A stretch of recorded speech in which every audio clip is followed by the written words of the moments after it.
guys, welcome back to my channel. My name is fAnCy. Today I want to talk about a topic that it's really hard for me. I haven't talked about it with anybody else except my immediate family and my really close friend.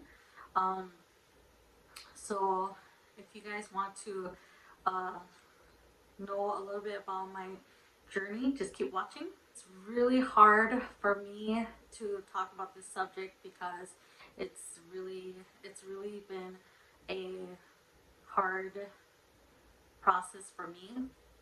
So I kind of want to tell you guys my story and what my progress is currently. So um, I'm gonna start with the beginning. Um, I've always had like this lump in my breast. Um, it wasn't a big issue, and when I was growing up and we came to the U.S., my primary doctor he didn't seem that it was a concern. So this lump was like a grape size, um, and it didn't really bother me at all. And with my history, um, my family history, we never had anybody that had breast cancer. So I'm the first one, unfortunately. Um, and then in January, oh, I'm sorry, in November of 2019, this lump started growing, and um, in December, when I went to see my primary, it grew from a grape size to a grape size to a grapefruit size. So it was pretty big. And at this point, I was really scared. I just thought that it was just a lump that has fluid in there that needs to get drained.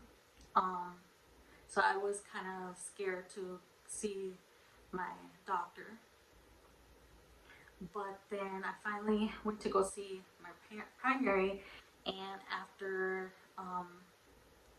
she reviewed and looked at it, um, she didn't want to say that it was cancer because she wasn't an oncologist. She's just a primary doctor of a family practice. So she didn't want to throw the big C out there just in case it wasn't. So she recommended me to go see a oncologist.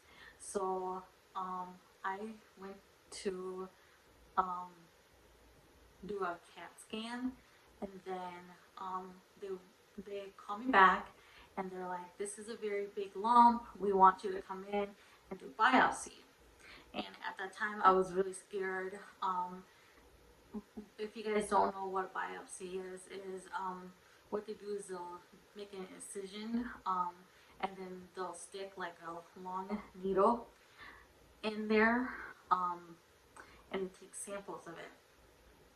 So I was really scared. I didn't want to do it, but they said that it could be cancerous, and if I didn't do anything, then once it get to a certain point, then they won't be able to help me with that.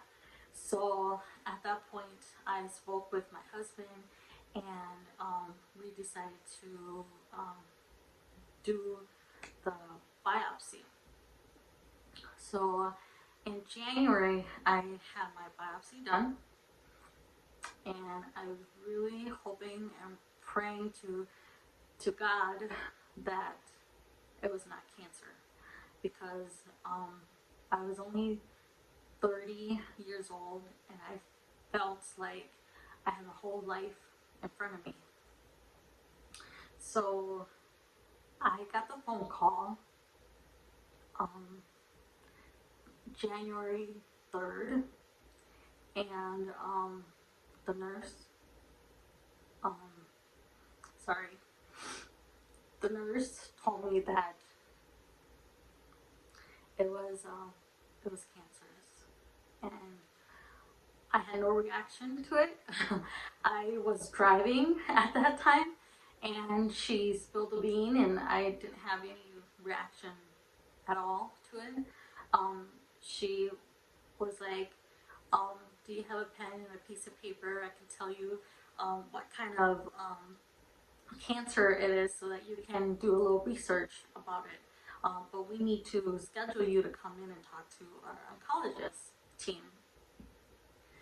So she said that it was an invasive ductal carcinoma, and it was stage 3 with HER2 positive. And at that point, I got home, and all I can think about was, why me? Why, why am I so young to have breast cancer? I didn't understand. So I cried for about 3 days. I didn't know why. I felt like I was being punished. And then, you think about your life and what you have done and what you could have done better. So yeah, it was a really hard time for me, and I didn't tell my family because I didn't want them to worry. The only person that I told was my really close friend and my husband and his dad, because it felt so unreal to me that I had cancer. So it was really tough. When I went to see the oncologist, I had a lot of questions, like what's cancer, what stage, like do they consider it like stage 1, stage 2, stage 3, and stage 4. And the oncologist told me that with my cancer it was stage 3, and I'm pretty lucky for it to be a stage 3 only, because with stage 4, then all they can do is find hospice for you. Sorry, I'm using a lot of So at that point, I was kind of relieved that maybe there could be something that will help me. So then I spoke with my mom, and back then I didn't know, but she was really sad. Her and my dad, they're both really sad.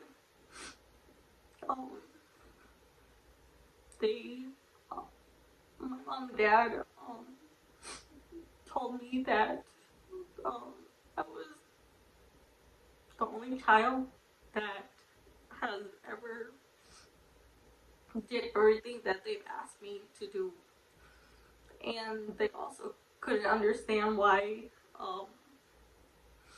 I had cancer. So they were kind of denying it. It took them a while to finally realize that it was really real. And so then we spoke with the oncologist, and they wanted me to do chemo.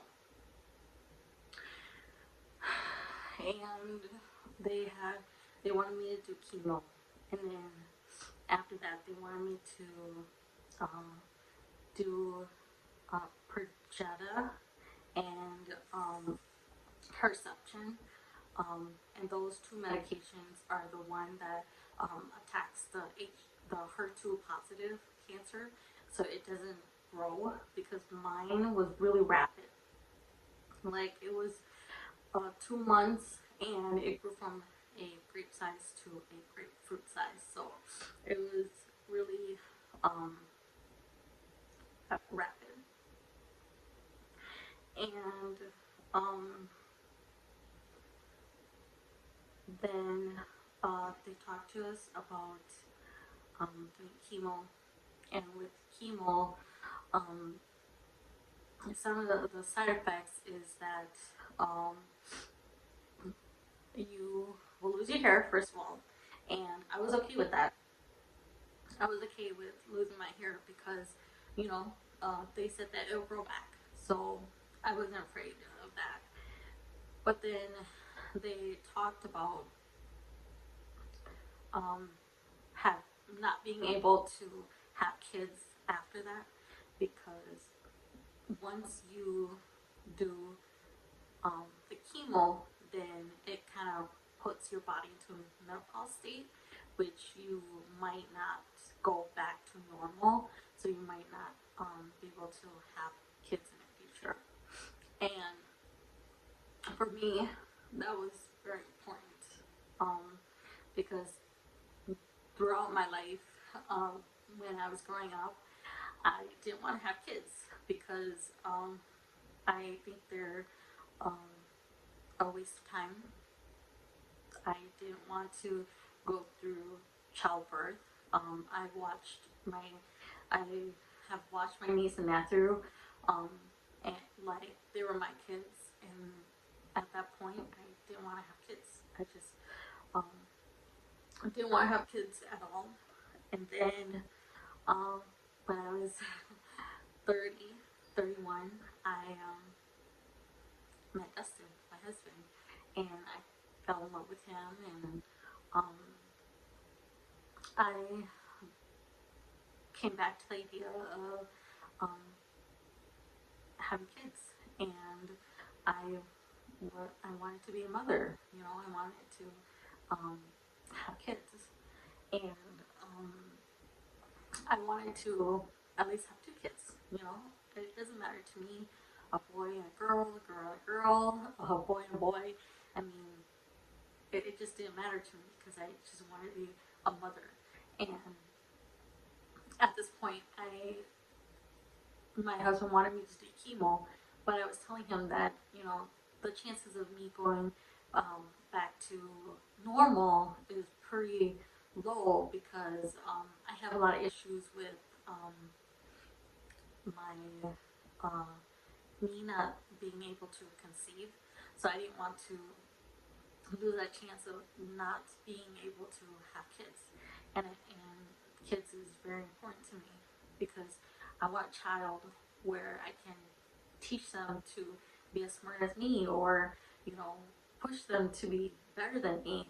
And because, you know, they said that you're supposed to teach your kids to be the next generation, to be better than, you know, you. And I felt that I felt that I'm really smart in some ways, as my uncle says, street smart. I wasn't really book smart. I mean, I graduated with a 4.0, but I think I'm more street smart than book smart. So that's why I wanted to have kids, so that I can teach them all what I know and what they can learn from their aunts and uncle. So at that point, I did not want to do chemo because of that reason. And then my mom and dad, they came to stay with me for a few months, because they were kind of sad that I didn't have anybody besides my husband to help me. So they came to live with me and my mom. At this time, my mom had black mold poisoning in her lungs, so she couldn't go home. She had to stay with us for a while, and so my mom wanted me to try all these kind of medication, like all these herbal medication, all these like lung medications that she'll buy for me. But then she was like, hey, maybe cancer is just like a cyst where if you open the skin, it will just like be like pus and it'll just come out. And at this point, we didn't do research. We were just really trying to find something that would help me naturally, so I don't have to do chemo because like I said, I didn't want to do chemo. So we wanted to do the herbal route, and so my mom had these medication that she used to wrap me, and when she wrapped me with it, my um, skin started opening up. So basically, it was just like a little hole, like this big, and then it started to like open bigger and bigger and bigger, and I was really scared at this point. I was like, Mom, I don't want to put the medicine on anymore because I'm afraid that it's gonna um, expel. And then at this point, I didn't have any kind of tools to cover me up because I was bleeding at this point. Like my hole was big enough for me to bleed, and I was like bleeding a lot.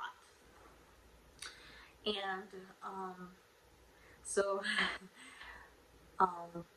thinking back, we shouldn't have done it, but we used the dog pad because they soak a lot of liquid.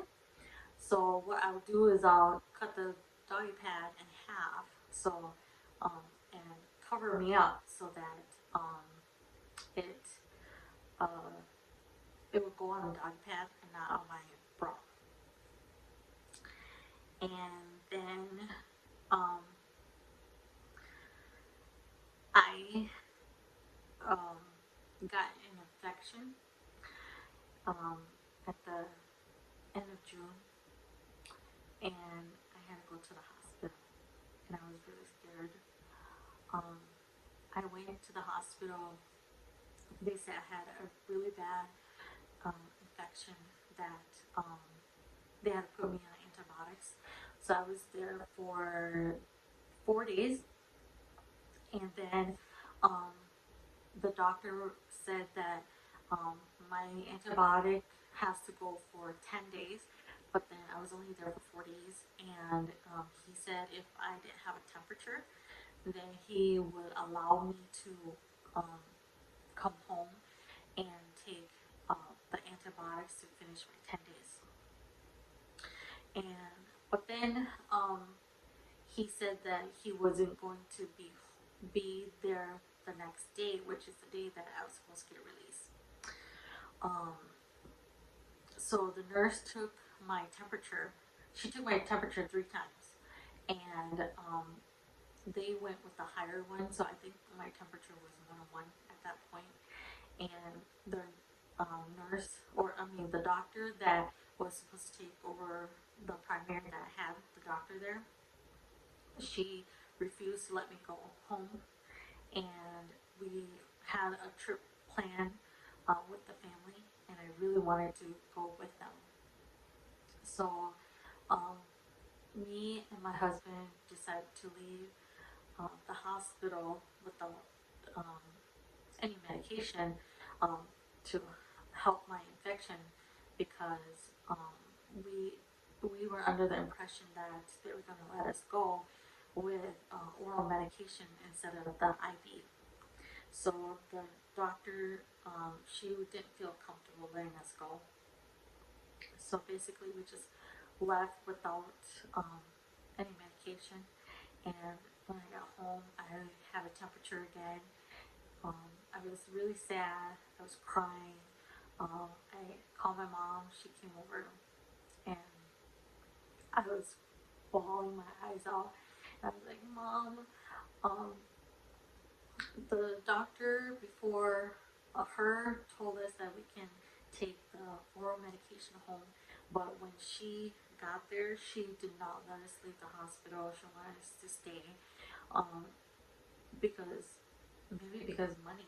I don't know how the hospitals work, but she wouldn't let us leave, and I have no medication.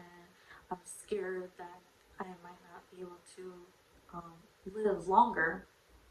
So she called my sister and she told her to get me some antibiotics. So my sister went to a herbalist and she got some medication for me.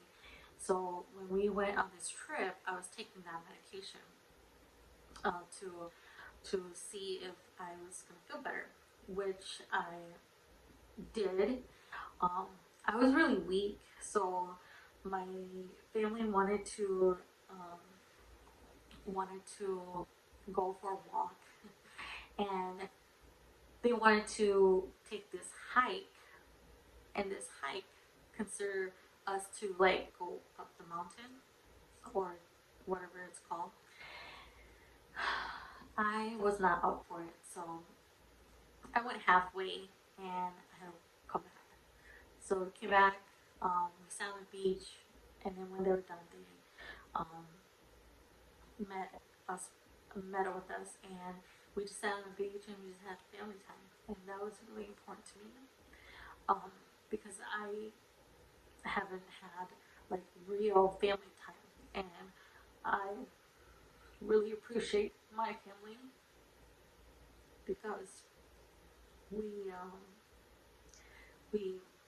bonded, and um, I haven't talked to my siblings in a long time, um, because every family has their own issues, and we agree to disagree, and we get mad at each other, and then we just don't see each other. Um, but then that was really special to me, to have family around and at the time of need. So we went on a little family vacation, and we came back, and then a month later, which is in July, I um, went to the hospital again for another infection. And at this time, when I went to the hospital, um, the doctor told me that I had 6 months to live. And the first thought that came to me was, I all I wanted to do was lay on a beach and just enjoy life. I mean, if I were to die, that's what I wanted to do, is to have peace, and um to to um die on the beach. Um so it was really hard for me to tell my husband um the news that I got. So the first person I spoke with was my father-in-law. I love my father-in-law. Um, he, I asked him how I was going to tell Dustin that the doctor gave me that news, and he wasn't sure, and I wasn't sure too. But then Dustin got there, and I worked up the courage to tell him, and he was really sad. He walked out of my room, and he was in tears. So my nurse ran into my room, and she asked me if everything was okay. And I told her that the doctor gave us some bad news, and I was really sad. So um, that was that. And we kind of revisit life a little bit. We talked um, to see what we're gonna do and what I wanted to do. And this is another topic, but my husband, um, my husband is a alcoholic. Um, he was an alcoholic when we started dating. Even after we got married, it was the hardest time of my life when we got together because I was dealing with um, getting to love myself because for a really long time it was just um, my husband, my husband, my husband. It was never me. And if you guys don't know, I was married. Um, this is my third marriage. So um, with my second marriage, um, it was always him, and everything was just him, and it wasn't me. So it was really hard for me to when we got divorced. It was really hard for me to just think about me and what I want, because it's always um, like, what do you want to do? What do you want to eat? Let me cook this for us. Let me do that. You know, it's always, you know, um, like him and me. It wasn't really me. So it was really hard to, at 30 years old, to be single again, to think about myself and my future without another person. So it's really hard for me. And then I met Dustin, and he he was in the Air Force. He um, had he is suffering from PTSD, and he's an alcoholic. So that was really hard for a relationship because um, he wasn't being honest. Like um, it was always wishy-washy with him. But then after we got married, um, I felt like he kind of worked on himself more because when he was single, it was just him, and he didn't really like care what he did to himself and his body. But now that he's married to me, he has me to worry about too. So that's the background of my husband. And so going back to the story, um, when I was in the hospital, he got the news, and he started drinking again because he, you know, as a husband, you always want to fix things. And if you can't fix it, then, you know, you feel like you have to, like, I don't know, do something so that, you know, you keep your mind off of it. So that was really hard for him to hear that. And then um, he got to a point where he was just drinking so much that he didn't really snap out of it. So um, we got into a argument, and then the cops were called, and he went to jail. And um, at this point, I was really sad.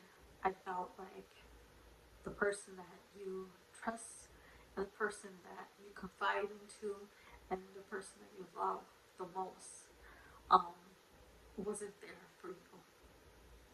So that was really hard for me. So the whole summer, it was just me, and my caregiver was mainly my dad and my sister. They're the two that was there for me to help me um, through this process and this journey. And then my husband got released from jail, and he couldn't come home because it was a domestic case. Because we got into an argument, and we it got kind of crazy. So um, he couldn't come home. He had to go somewhere else. So he went to go live with my sister and her husband and their kids. He lived with them, and then when I got the news that I had 6 months to live, my sister, she called, her boss knows this person that does like herbal healing, and she called that person right away. I'm not going to reveal her name.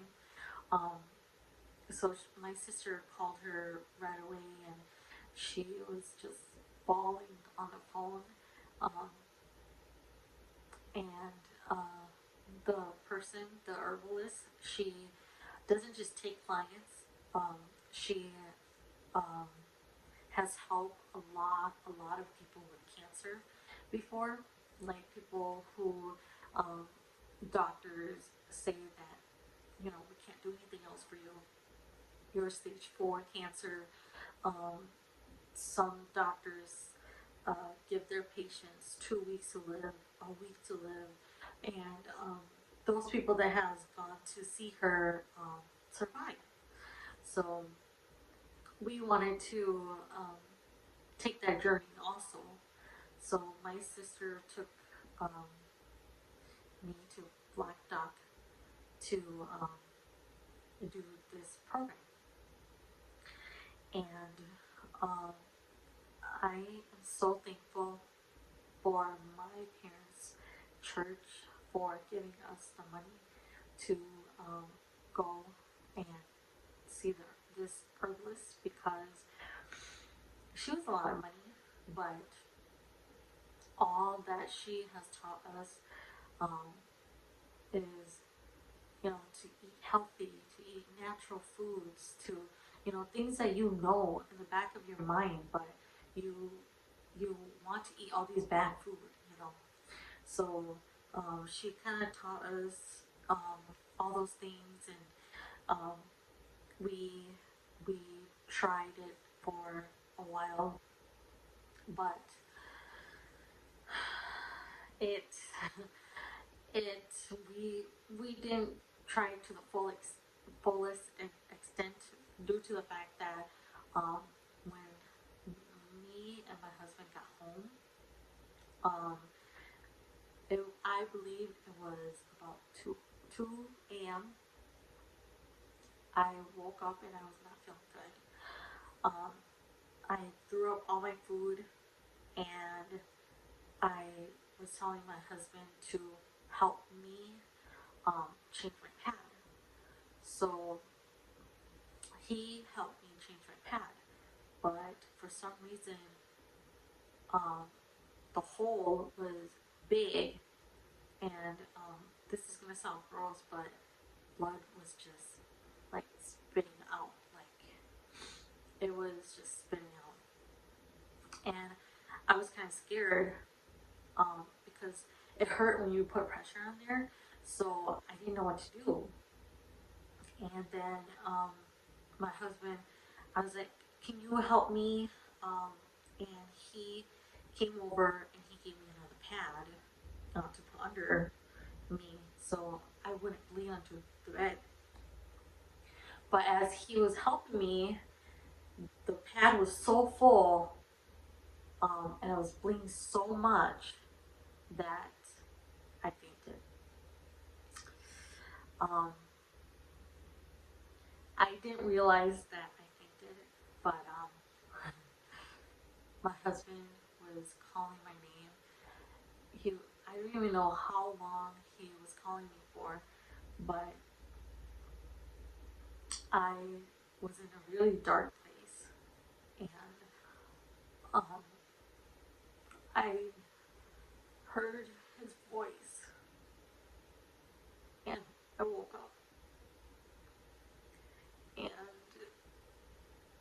as soon as I woke up, I asked him what happened, and he told me that I fainted, and it was the longest minute of his life. And then, as soon as he said that, I lost consciousness again for the second time. And at this point, I was still bleeding. He didn't know what to do. He um, he didn't even know who to call at 2 o'clock in the morning. So he was just trying to help me get up again. And so I came about the second time. And he said, "You blacked out again." And I said, "I think I need to poop." So he helped me up, but I didn't have any strength at this point because I had bled so much. I threw up all my food, but I had this feeling of I had to go. So I didn't make it to the bathroom. I saw the bucket. We had this ice cream bucket kind of close to the bed. That night we came home and I put all my medication in that bucket. So what I did was I dumped out all the medication and I put it under me, and I went like everything came out. Then at this point he was holding my hand because he didn't want me to fall over. And I had the feeling of me losing consciousness again. So I told him that I was gonna faint, and as soon as I said that, I fell forward, and I was bleeding everywhere. It was just a whole mess. And then I came back again for the third time, and I was just laying there. I had him call my parents, and we were calling them, and finally, we got a hold of my mom. And I told my mom, I said, "Mom, please pray for me right now because I feel like I was gonna die." And she heard, and my dad prayed for me. And then as soon as they were done praying, my mom sent my dad over. And when my dad got here, I was so tired from throwing up and pooping and bleeding that I had fallen asleep. So Dustin told my dad that just let me rest and we'll talk about it in the morning. So I told my dad what happened, and he was really scared for me. So from that day on, my dad never left my house. He would go to work, and he'll come back to take care of me. And then again, my husband had an altercation, and this time he he for some reason he was going to strangle me. And then I called cops. They came, and this time he went to jail again. really sad. I couldn't sleep. I couldn't eat. It was really hard for me. I felt like I was going to die. Like I have no way of surviving. And I I'm also really thankful for my mom's church because all the ladies they prayed and they fast. They fast for I want to say like 45 to 50 days.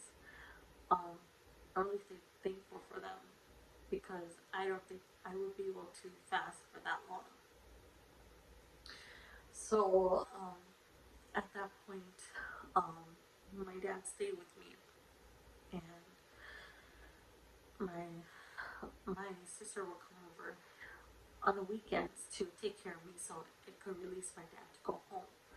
But he didn't want to go home. He didn't want to leave me. So even when my sister was here, he was here also to help if I needed it.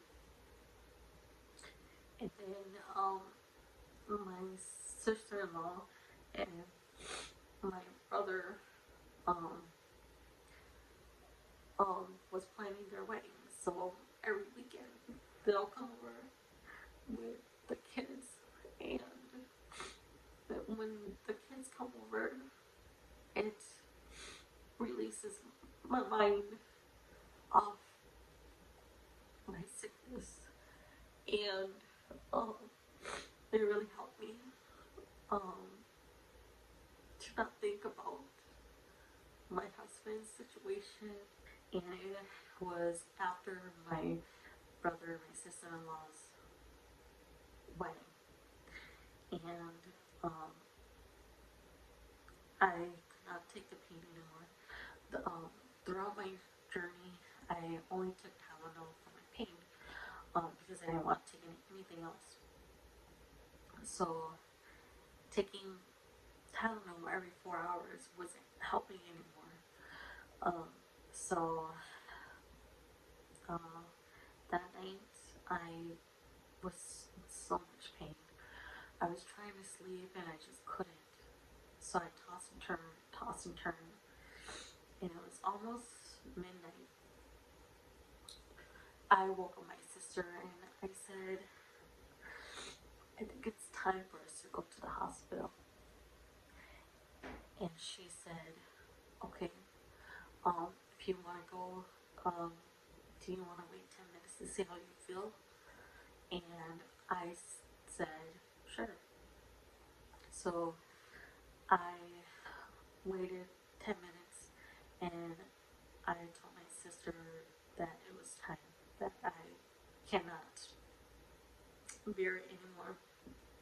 So I wasn't eating. I could not keep anything down. Everything I ate came out. I was still bleeding. Um, I was still bleeding, but not so much. And like the smell of the cancer was horrible. Like it smelled of like flesh, like rotten flesh. So because of the smell, I couldn't eat. So I was really skinny at this point because I couldn't eat, couldn't drink. Um, and I told her it was time to go to the hospital because I don't think I would have lived that night. So she got up, she woke up my niece because they were sleeping in the next room, and my niece and my sister, like my sister was on one hand, my niece was on the other hand, and they were both like carrying me down the stairs. And every like 4 steps, we had to sit down um, and wait because I couldn't catch my breath. I was dizzy, and my pulse was like running, like you can feel your pulse running. So for 3 months, that was how I felt, was my pulse was running, and I didn't want to go to the hospital because COVID happened. And a lot of people were saying that people go in for um, like a leg injury and then they wake up with respirators. And I didn't want that to happen to me. So we, my niece lent us her car. She drove it up to my grass because I couldn't get onto the driveway. The driveway was a little too far. So she drove up to my grass, and it was pouring rain, and we got into the car. Then we went to the hospital, and when we went to the hospital, my sister um, went in, and she got nurses to come to help me. So as soon as we got there, they got a wheelchair, and they basically the nurse had to like grab me, and she like held me and just put me down to the wheelchair. And I had no strength, like I was out of strength. And they didn't even check us in, they just put us in a room at the ER. And um, they took my blood. Oh, they actually took my blood and they had a test.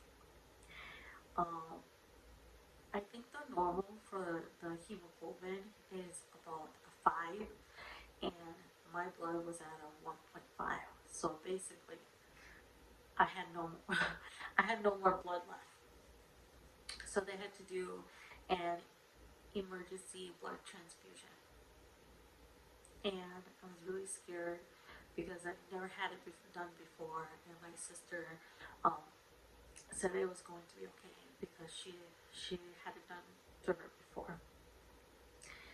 And so they did two bags of the blood transfusion, and within I want to say like 2-3 minutes, my skin color started to come back. I started to have like pink blushes, and the doctor was really happy.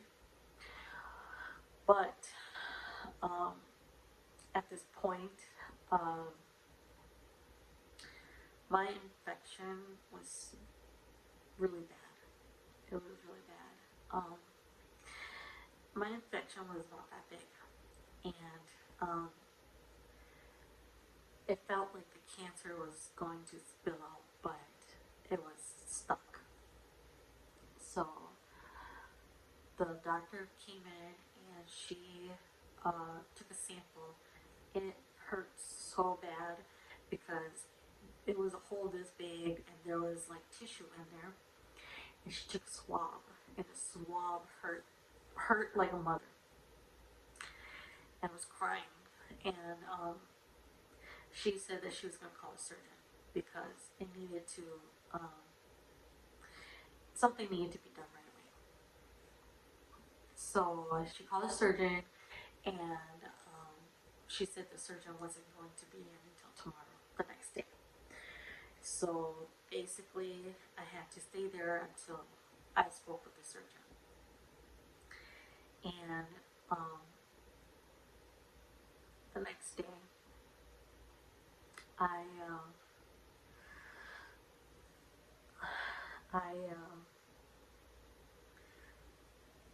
spoke with the surgeon, and he looked at my cancer, and he said that the cancer was eating my skin, and my infection is so bad that there wasn't anything that he could do, and that the best thing for me was to have hospice care, and that really scared me. That night, I prayed, and I cried, and I just cried. And then the next morning, I called my mom, and I was just crying to her. And all I could say to her was that there's nothing that they could do for me, and I was going to die. And my mom said to me not to worry, and that she'll pray for me.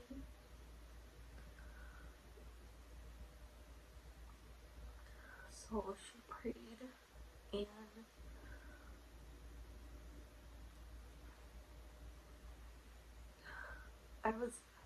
when I was on the phone, I was talking to her, and I was just crying and crying and crying. And finally, our nurse comes in, and I was bawling, and he asked me if everything was okay and why I was crying. And he asked me if I was watching something sad, and I told him that I was talking to my mom. So then he stepped out, and I talked to my mom for a little bit longer because um, um, because I was in ICU, and my COVID test hasn't come back yet, so I wasn't able to have visitors. So I was on the phone and I was talking to my mom, and I was really sad, and I was confused, and I didn't know what to do. And finally, God answered our prayers. And on the third day, the surgeon comes in, and he told me that he was able to basically remove the infection and the cancer. Um, and I looked at him, and I was really confused because the first day when I was there, he told me that he was able to do surgery because he doesn't know the severity of my infection. So he went over the process, the procedure with me of how the surgery was going to be. And I was so scared. I was so scared. That night when I was at the hospital, I prayed, and the night nurse came in, and she asked me why I didn't want to do surgery. And I was telling her that I was scared, I didn't know what was going to happen, and it's just a fear of not knowing, you know. So she explained to me the procedure, what's going to happen. Basically, the procedure is, they cut you, they take out the cancer as much as they could. They might have to cut some of your muscle and your lymph nodes to remove the cancer. But they'll have to put a drain in you to drain out like the pus and blood and all that stuff. So I got a better understanding of what the surgery consists of. So the next morning, the surgeon came back again, and he asked if I was going to do surgery that morning because he came into my room at 6 o'clock, and my surgery was going to happen at around, I want to say 10 o'clock. So that morning, my COVID test came back negative. So as soon as I got the results, I called my sister, and she rushed to the hospital. And as soon as she got there, we talked about uh, surgery, which was my mastectomy. Um, and we decided to get the mastectomy because he was able to take out the cancer, so I wouldn't have it in me anymore. So we decided to do that, and um,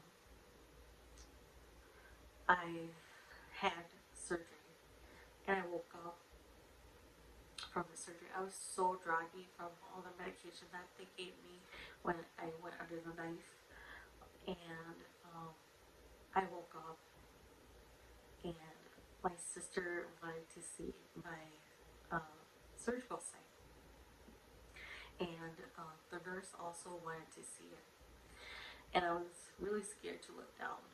Um, so I said, you guys can look at it, but I don't want to look at it. I don't want to look down because it's gonna scare me because it's my body. So you guys can look at it, but I'm not gonna look at it. Um, I was at the hospital for 14 days because I had to be on my antibiotics. They gave me a lot of painkillers, um, and uh, so I wasn't able to leave. And I had this suction tube, um, like coming out of me into like a machine that sucks out all the blood and stuff like that. And uh, I was really sad that a part of me was gone. Um, I don't know. It's just this, like, you don't know the severity of it, so I was really scared. Um, and then I was there, and they had to do a change, the dressing change. I was really scared. The dressing change, I was really scared because it's a vacuum sealed one. So what it is like it's tape. It has like a vacuum that comes out, and it has like a foam, like this thick of a foam in, um, and they have to press it in, and then put the clear tape over it, and it was bad. My first change was really bad. I cried. I cried so loud that my sister had to ask the doctor to give me more painkiller um, because the painkiller that they gave me was not enough. Um, and so they didn't give me any numbing medication. The nurse wanted to just rip it off, and I was like, no, it, I, I hurt so bad. So they had to give me a shot of pain meds, and I was loopy. So when I was feeling loopy, the nurse ripped it off, and she changed me. It took like about an hour to change my dressing because it hurt so bad. So she was, when I was looking at her, she was cutting off the foam. It was like that big. It's that big. I was, I looked at it and it freaked me out. So they're saying that I have so much anxiety um, from it that they wanted to put me on anxiety medication. So they gave me anxiety medication like the Valium. Let me tell you, that shit does not work. Okay, like if you just had surgery a week ago and they're changing you and they're ripping your skin off, obviously it hurts like bitch. Sorry to swear, but it hurts like a bee. And that was my first change. And then they said we had to change it every other day. every other day. Okay? So then, um, this time it was the bedside nurse that was going to change me. She she irritated me because I felt like she didn't know what she was doing. She um, took off the clear tape, but she was like, she would take the foam and she'll come really close to my skin, and then she'll measure it, and then she'll cut, and then she'll come really close again, measure it, and then cut, and then she's like, oh, is this big enough? Oh, maybe this is too small, maybe. And I was like, can you just cut it and then measure and cut it again? Like, I was getting really irritated with her. Like, I think I could just do it myself. And um, so finally, like 2 hours later, she changed me, and it was still really painful. It was really painful. Um, and finally, they sent me home. Um, and then they had home care come and take care of me every other day to change my dressing. And that was it was it was interesting. Um, the nurse, my caretaker, director, she's really nice. She came out and she saw my surgery, and she told the surgeon, she said, this young girl, she needs lidocaine. She needs something for her pain, because the Valium that she takes, the Dilaudid that she takes, the Tylenol that she takes, is not doing it when we do a dressing change, because it really really hurts. So I was able to get some numbing medication um, for the change, and as time goes on, it got easier, but then it took a few steps back, um, and I'm still not 100% healed since October. My wound hasn't closed yet, so I still have tape um, over me, but I in the future, I might think about a prosthetic breast, because um, I'm kind of lopsided right now, and it's still hard for me to sleep on my right. As if I didn't mention, it, it's my right side that I had a mastectomy on, so I still can't really sleep on my right. I have to sleep on my left majority of the time. But after the surgery and I was in the hospital, I was only able to sleep on my back. So um, it was really hard for me to cope with me having cancer, me having a mastectomy, and then it was almost my birthday, almost Halloween, almost October 30th, and my family was really sweet. They know that I love Disney, so they threw me a birthday party, a Disney birthday party, um, and it was a lot of fun. We took lots of photos. Um, uh, Maybe I'll insert a photo of me and my husband when I still had my back on, um, so you guys can see. Um, but after my surgery, I lost.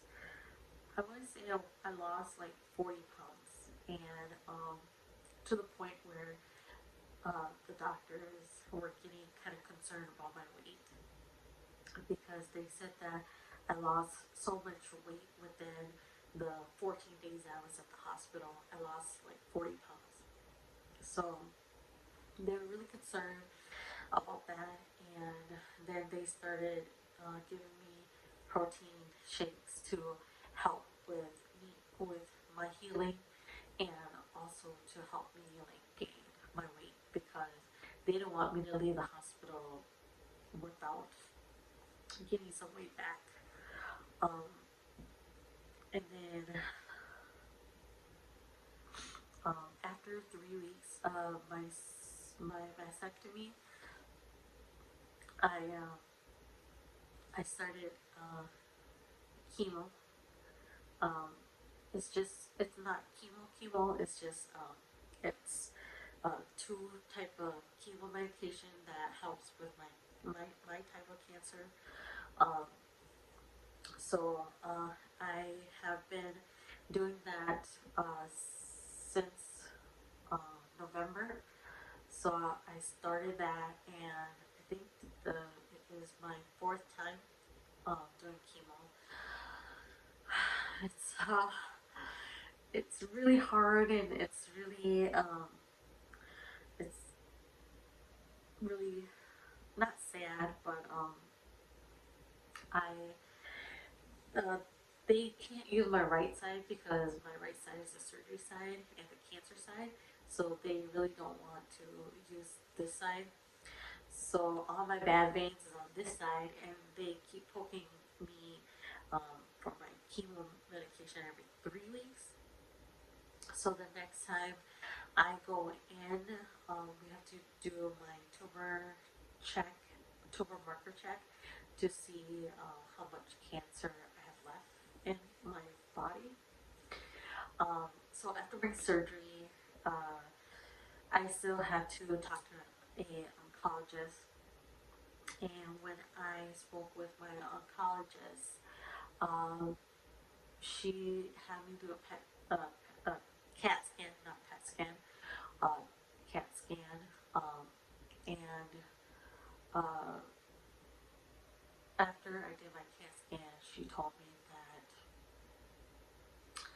that they were able to take out the tumor, which is the cancer, but there's still some cancer left over on my skin, and if I don't do chemo, then my skin won't heal, and um, so here I was thinking that I was free of cancer because I did my vasectomy.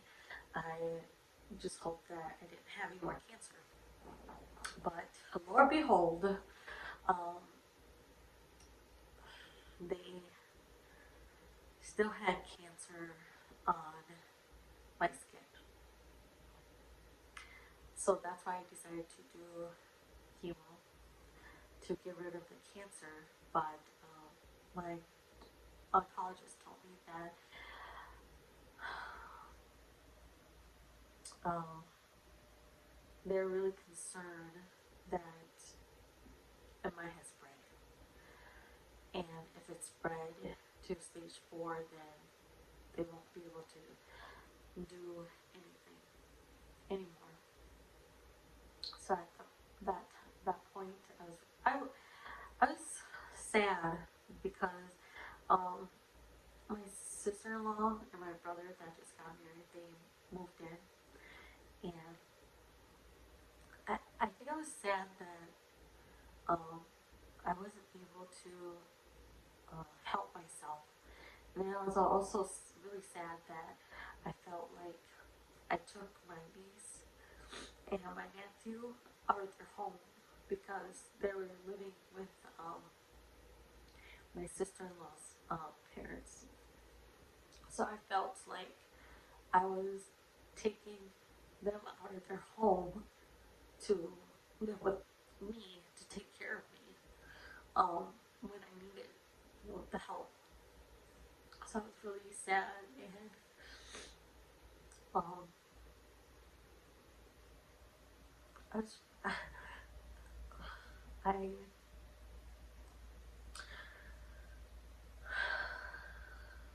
I was just really sad, and I spoke with my sister-in-law, and she reassured me that I wasn't taking them out of their home. I'm helping them, and they're willing to help me uh, with my cancer stuff.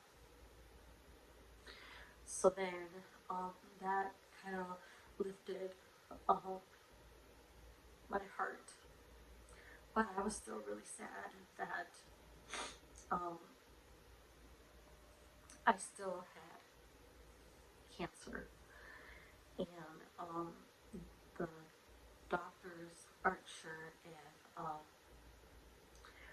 if I was going to need chemo for a short period of time or for the rest of my life.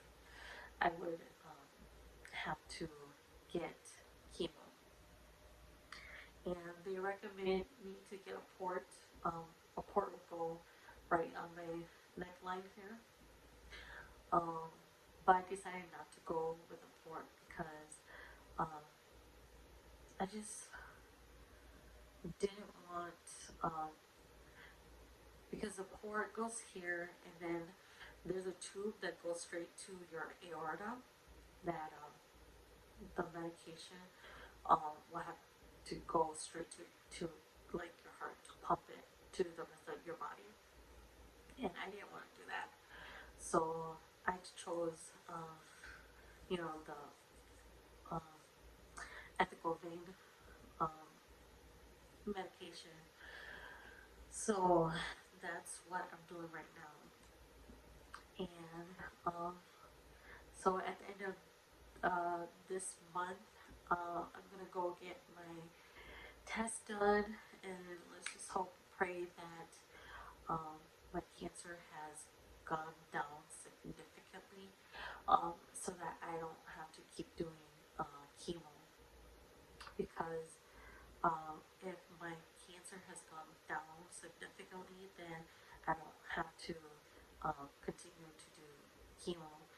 But I have my good days and I have my bad days. Um, on my bad days, I sleep in bed majority of the time. I don't um, I don't get up unless I have to use the bathroom. Um, I have my dad bring me food. I have my husband bring me food. Um, I I I I'm supposed to be on a diet, which I have to eat a lot of like organic food to help get rid of that cancer. But um, my mom and dad had a conversation, and they decided that since I'm still well and able to eat, they allow me to eat um, anything that I wanted, because my body is going to get weaker over time because of the medication. So I've been eating anything that I want to. I haven't had a lot of nausea, but I have lost a lot of hair. I I feel it looks like I have a lot of hair, but I don't. My hair falls out a lot, and they told me that all my hair wasn't going to fall out, but they said some, and I pray to God that I that was one of the side effects that I didn't want, but I knew it was going to happen, and it did. So I am losing a lot of hair, so it makes me kind of sad. But if you guys see me in my videos and I'm wearing a wig, um, it's because I'm losing my hair. So yeah. Uh, that's all that I have for you guys. I really appreciate you guys listening to my story. I really appreciate you guys watching my videos and give me that support on YouTube. Um, it is so hard for me to come on here and to tell you guys my story, but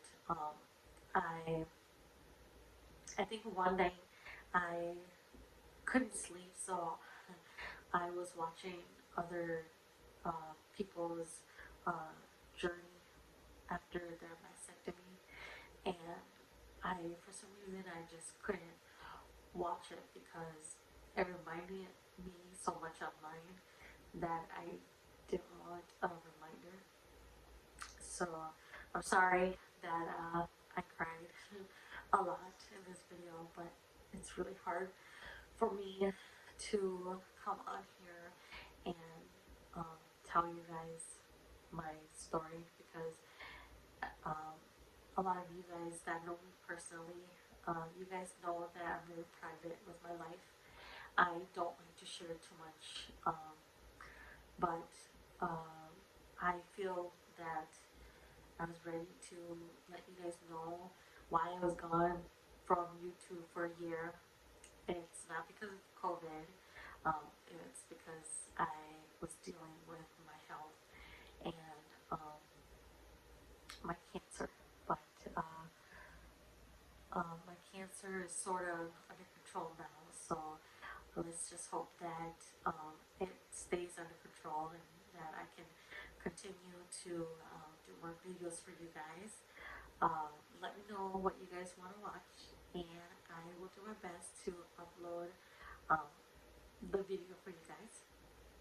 If you guys want an update, just leave a comment down below, and um, so I know that you guys are interested, so I can do a follow-up uh, video.